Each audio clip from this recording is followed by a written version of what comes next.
사랑하는 은혜와 진리 장로교회 교우 여러분, 어젯밤도 평안하셨습니까? 오늘도 우리의 말과 행동이 예수님을 믿는 사람다운 모습인지를 돌아보며 하나님의 은혜 아래 거하는 저와 여러분이 되시기를 주님의 이름으로 축원합니다.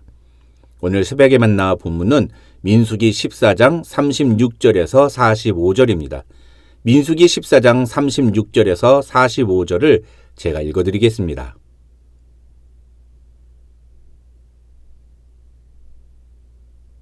모세의 보냄을 받고 땅을 정탐하고 돌아와서 그 땅을 악평하여 온 회중이 모세를 원망하게 한 사람 곧 그 땅에 대하여 악평한 자들은 여호와 앞에서 재앙으로 죽었고 그 땅을 정탐하러 갔던 사람들 중에서 오직 눈의 아들 여호수아와 여분네 아들 갈렙은 생존하니라. 모세가 이 말로 이스라엘 모든 자손에게 알림해 백성이 크게 슬퍼하여 아침에 일찍이 일어나 산 꼭대기로 올라가며 이르되 보소서 우리가 여기 있나이다.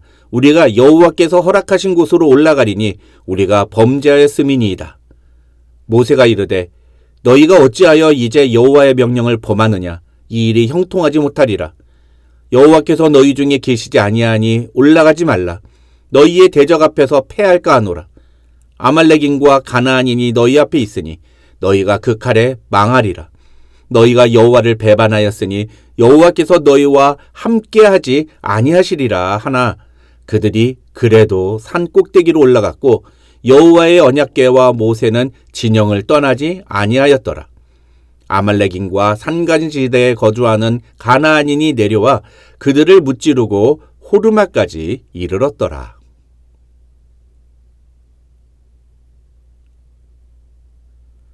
지난 화요일부터 어제까지 우리는 출애굽 1세대들이 가나안 땅에 들어가지 못하고 광야에서 40년간 방황하다가 모두 죽을 수밖에 없었던 이유에 대해 살펴보았습니다. 다시 한번 결론만 간단히 말씀을 드리면 이 출애굽 1세대들은 끝까지 하나님을 멸시하고 하나님에 대해 불신의 말을 함으로써 자신들의 죄에 대한 처벌을 받은 것이었습니다. 그들은 어느 한 번 실수 때문에 그런 처벌을 받게 된 것이 아니었습니다.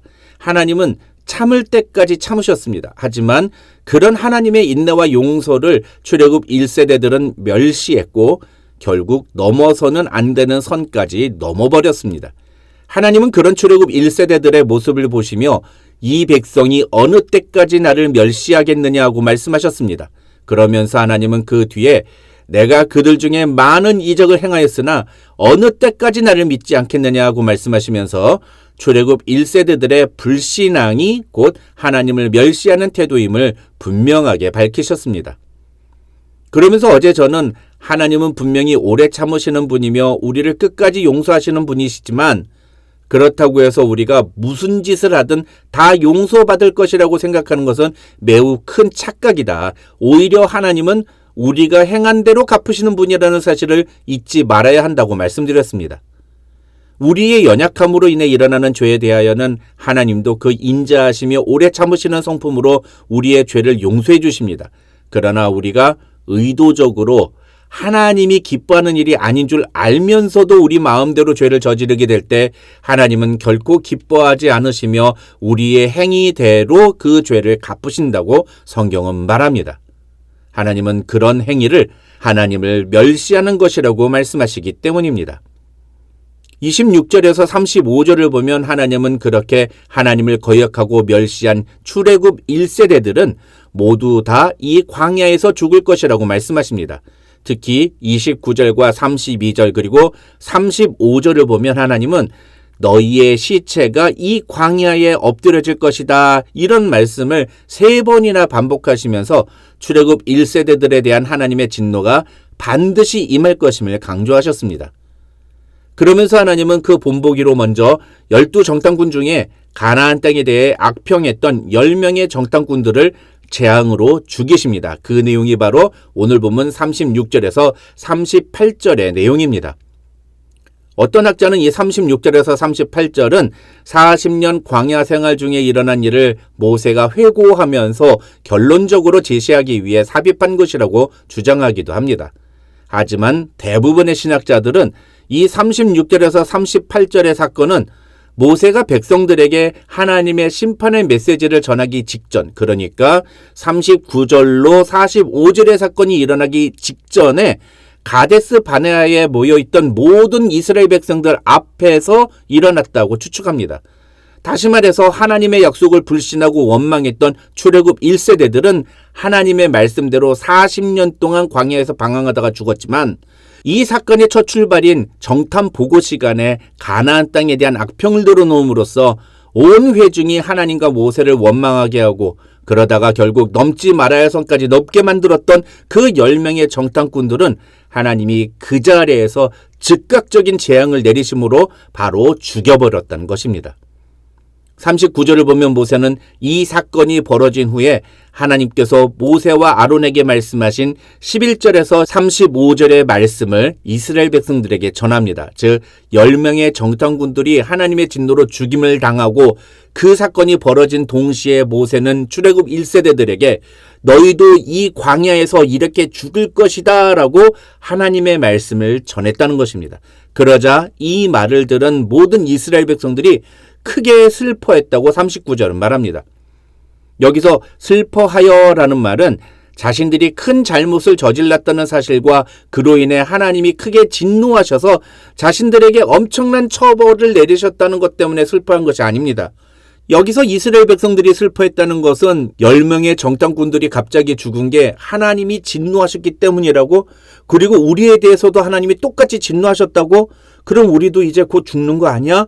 이렇게 생각하며 극도의 불안감과 공포심에 사로잡혀서 슬퍼했다는 것입니다.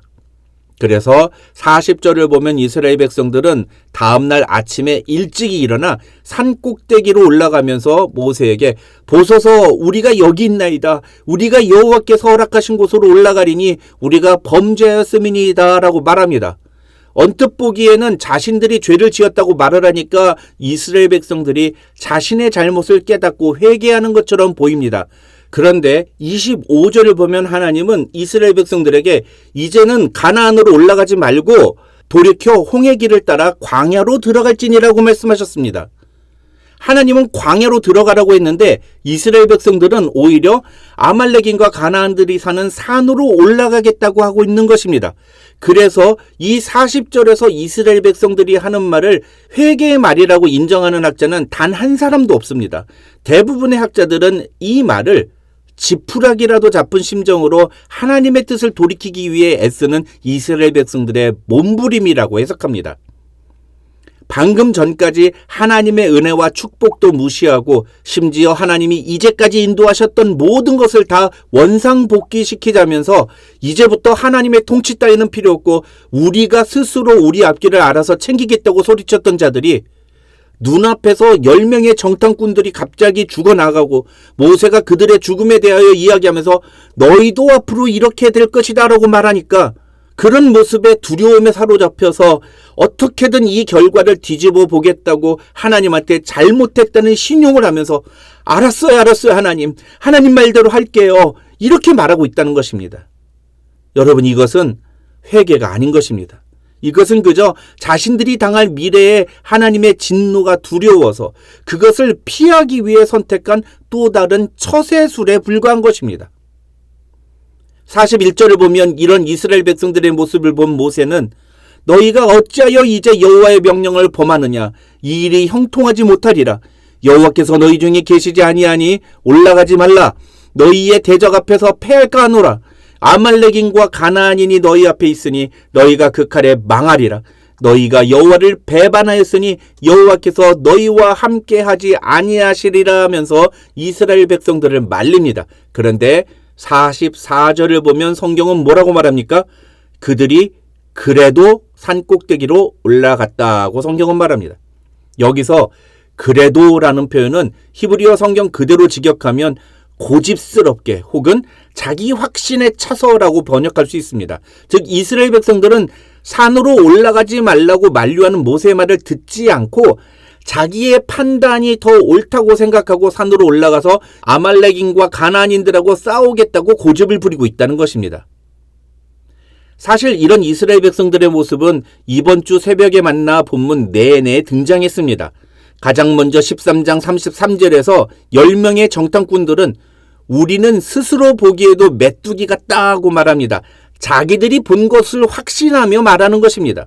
그 다음 14장 2절로 4절을 보면 이스라엘 백성들은 우리가 한 지휘관을 세우고 애굽으로 돌아가자고 말합니다. 자기들의 판단을 믿은 겁니다. 14장 40절에서는 모세가 올라가지 말라고 아무리 말려도 우리가 올라가니리라고 고집합니다. 그리고 결국 고집스럽게 자기 확신에 차서 결국 산 꼭대기로 올라갑니다. 이스라엘 백성들은 지금 계속해서 똑같은 모습을 보여주고 있는 것입니다. 바로 자기 생각, 자기 판단대로 움직이는 모습입니다. 이것이 왜 문제입니까? 참된 회개는 자신의 판단이 틀렸음을 인정하는 태도를 보여줄 줄 알기 때문입니다. 겉으로는 마치 하나님이 말씀하신 대로 순종할 것처럼 액션을 취합니다. 그러나 하나님이 하지 말라고 하시는데 그래도 한번 해보고야만은, 모세가 가지 말라고 경고하는데도 그래도 기어코 가고야만은, 하나님이 함께하지 않으신다고 분명히 경고했는데도 그래도 자기들 마음대로 산으로 올라가고야만은 이스라엘 백성들의 모습은 여전히 자기 확신과 자기 판단대로 움직이는 하나님의 말씀을 멸시하는 자들의 모습인 것입니다. 이런 모습은 결코 회개한 사람이 보여주는 태도라고 할 수 없는 것입니다. 올라가라고 할 때 올라가야 순종입니다. 올라가지 말라고 하는데 올라가면 그것은 불순종입니다. 너무나 당연한 이야기인데 이스라엘 백성들은 이 간단한 신앙의 원리를 몰랐습니다. 사실 오늘 우리의 모습 속에서도 이 그래도 하고야 마는 모습이 얼마나 많습니까?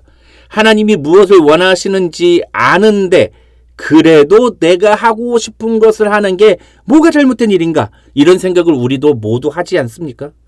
그러나 그 결과는 처참한 패배뿐이라는 것을 오늘 본문은 우리에게 분명하게 보여줍니다. 겉으로만 하는 척하는 것은 아무 소용없습니다. 우리의 마음이 온전히 하나님의 뜻에 굴복하고 그래서 나의 생각과 판단이 아닌 하나님의 뜻과 말씀에 순종하겠다는 마음의 결단이 없으면 우리는 하나님의 뜻에 온전히 순종할 수 없습니다. 나의 판단을 내려놓지 않은 채 우리가 하나님을 위하는 모든 행위는 다 외식적이고 거짓된 모습일 뿐입니다.